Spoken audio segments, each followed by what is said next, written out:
Тары киелі кітапта айтылған жер бетіндегі ең көне дәнді дақылдардың бірі. Ежелгі Қытайда тары 5 қасиетті дәнді дақылдың бірі болған екен.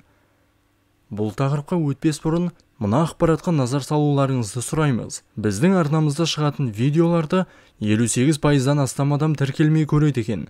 Әлі жазылмаған болсаңыздар, жазылып қоюларыңызды сұраймыз. Біздің ұжымның еңбегін бағалау мақсатында тіркеліп қолдап кетіңіз. Және қоңыраушаны басып қоюды ұмытпаңыздар. Алтын ала рахмет айтамыз. Ал енді видеоны бастайық. Құрамы және тағамдық құндылығына келсек, тары ақуыздың, талшықтың маңызды витаминдер мен минералдардың жақсы көзі болып табылады. Тары жармасы мен ұн В1, В6, P витаминдеріне, сонымен қатар магний, фосфор, темір, мыс, марганец және де басқа да пайдалы микроэлементтерге бай. Атап айтқанда басқа дәнді дақылдарға қарағанда калий тұздары көп. Тарыда калий тұздары көп.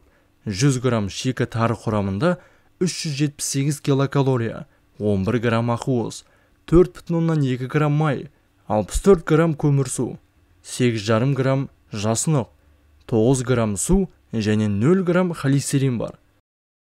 Бір кесе қайнатылған тарыда ұсынылатын тәуліктік ақуыздың 12% бар. Диетологтар тары күнделікті нормасын 30-40 грамм жармаға дейін шектеуді ұсынады. Қалай таңдау керек? Қаптаманың төменгі жағында көп сынған бұршақтары жоқ, өлшемі мен пішіні шамамен бірдей, алдын ала қабығы бар, ашық сары немесе қоңыр бұршақтарды іздеңіз. Сапалы тары крахмалдың әлсіз иісіне ие, бірақ ешқашан көгерген иіс болмау керек. Салқын, құрғақ жерде сақталған астықты сатып алыңыздар. Қалай сақтауға болады? Тары ауа өткізбейтін құрғақ контейнерде бөлме температурасында шамамен 1 жыл сақталады. Тарының ұзағырақ сақталуын қаласаңыз, оны тоңазытқышта сақтаңыз. Енді қалай пісіру керек? Тары жан-жақты дәнді дақыл. Оны ботқа жасауға, полента сияқты беруге, глютенсіз құймақ жасауға да немесе тіпті попкорн жасауға да болады. Дегенмен одан тары печеньесін, бәліштерді, котлеттерді, сорпаларды, тефтели және тары қосылған 40 қабат орамдарын жейді. Шикі тары пісірілген өнімдерге қосымша қытырлақ үшін қосуға болады, немесе сорпаларды қоюлату үшін қолданылады. Жарма көкөніс пирогтарында байланыстырғыш ретінде немесе кастрюльге негіз ретінде пайдаланылуы мүмкін. Енді пайда мен зиянына келетін болсақ, ниацин және тиамин сияқты В тобының дәрумендеріне бай тары күрішке қоректік баламы болып табылады. Ниацин денеге 400-ден астам ферменттік реакцияларды басқаруға көмектеседі және сау тері үшін де өте маңызды. Оның пайдасы сонша, оны байыту үшін өңделген тағамдарға жиі қосады. Тарының құрамында қарапайым қант бар.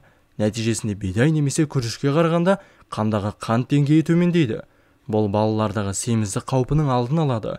Сонымен қатар тары төмен гликемиялық индекске ие. Тары жүрек-қан тамыр жүйесін қорғайды, қан диабетінің пайда болуын болдырмайды, адамдарға қалыпты салмақта жетуге және сақтауға көмектеседі. Сондай-ақ ішек қабынуын емдеуде көмегі зор. Тарыны үнемі тұтыну қан қысымы мен холестерин деңгейінің жоғарылауынан зардап шегетін постменопаузадағы әйелдер үшін өте пайдалы. Кемшіліктеріне келетін болсақ, тары баяу сіңімділігіне байланысты ас қорытуыңызды кешіктіруі мүмкін. Өйткені ол талшыққа бай. Асқазанның қышқылдығы төмен және жиі іш қататын адамдар тарыдан бас тартуы керек. Осы себепті де ораза кезінде тарыны жейді. Ол ұзақ қорытылады, іште ұзақ сақталады. Тары біздің ағзамызға қалай әсер етеді? Тарыны үнемі тұтынудың 5 себебін ұсынамыз. Тары құрамында адам ағзасына қажетті дәрумендер мен микроэлементтер жетерлік. Бүйрек пен зәр айдау жұмысына да жақсы әсер етеді. Тары бүйрегімізге қалай әсер етеді? Бүйректің қабынуының алдын алады. Тарыны дұрыс тұтыну бүйрек жұмысын реттеп зәр айдау қызметіне көмектеседі. Бүйректен тасты шығарады. Тарының бүйректен тас шығару қасиеті де бар. Бірақ үлкен тастарға оның шамасы жетпейді. Бүйрегіңізде майда тастар болса, міндетті түрде дәрігерге қаралу қажет. Тағы да зәр айдау қызметін жақсартады. Тары әдетте ағзамызды зиянды сұйықтықтардан арылтады. Бір сөзбен айтқанда, ағзамызды тазалаушы керемет құрал. Оның құрамындағы минералдардың қызметі қандай екен? Фосфор сүйекті нығайтады. Калий жүрек қан тамырлары жүйесін жақсартады. Темір гемоглобин құрамын көтереді. Марганец зат алмасу процесін жеделдетеді. Б тобының дәрумендері жүйке жүйесін бір қалыпты ұстайды. Ал фтор тісті, теріні және шашты берік етеді. Қазіргі кезде адамдар жеңіл дайындалатын тағамдарға көбірек назар аударып кетті. Осы тарының құрамындағы көптеген пайдалы заттар барына қарамастан, тез дайындалатын тағамдарға жиі жүгінеді. Бүгінде тарыны ораза айында ғана тұтынады. Ал сіз тарыны жиі жейсіз бе? Ғалымдардың пайымдауынша тары адам бойына күш-қуат беріп, иммундық жүйені жақсартуға септігін тигізеді. Құрамындағы дәрумендер бауыр, бүйрек жұмысын жақсартып, қан қысымын реттейді. Қыздырып басқан тары ісікті басып, тіс ауырғанда тоқтатады. Ұзақ аурудан әлсіреген кісіні ашыған тары көжемен көтерген.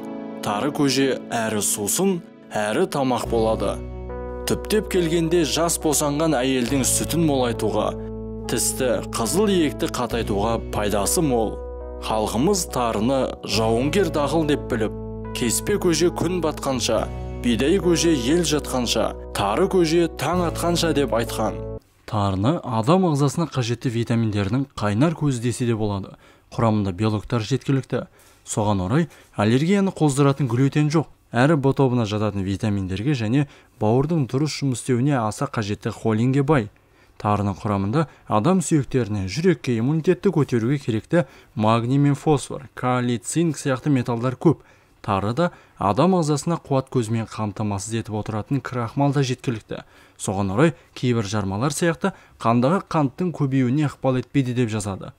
Сондықтан тары қант диабетімен ауыратындар үшін күнделікті тұтынуларына аса қажетті.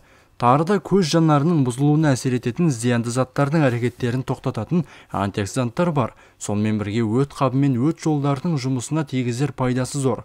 Енді осы тары өнімі туралы 4 қызықты ақпаратқа келсек. Шыңғыс ханның моңғол сарбаздары тария деп аталатын тары дәндерін ер-тұрманға байланған қалыпқа салып алып жүретін. Моңғолдар жорық кезінде оларды қой майына тез қуырды. Ал ұзақ аялдамаларда тарыдан ботқа қайнатады екен. Тары тұқымының қабығын органикалық және гипоаллергенді жастықтарды толтыру үшін пайдалануға болады. Бидайға аллергиясы бар, глютенге төзбейтін адамдар құрамында глютені бар жармаларды тарымен алмастырылады. Солтүстік Америка мен Еуропада тарыны негізінен жануарлар мен құстарға жем ретінде өсіреді екен. Ал сіз бұл мәліметтерді білдіңіз бе? Міне құрметті көрермендер, видеомыздың соңына да келіп қалдық. Арнада денсаулыққа пайдалы көптеген мәліметтерді көре аласыздар. Және қандай ауруды қалай емдеу керек? Дәрігерден кеңесті біздің арнадан көре аласыздар. Осы пайдалы ақпараттарды жіберіп алмау үшін сіздерден өтінеріміз, арнаға жазылуды ұмытпаңыздар. Және қоңыраушаны басып, бізді қолдап кетіңіздер. Назарларыңызға рахмет.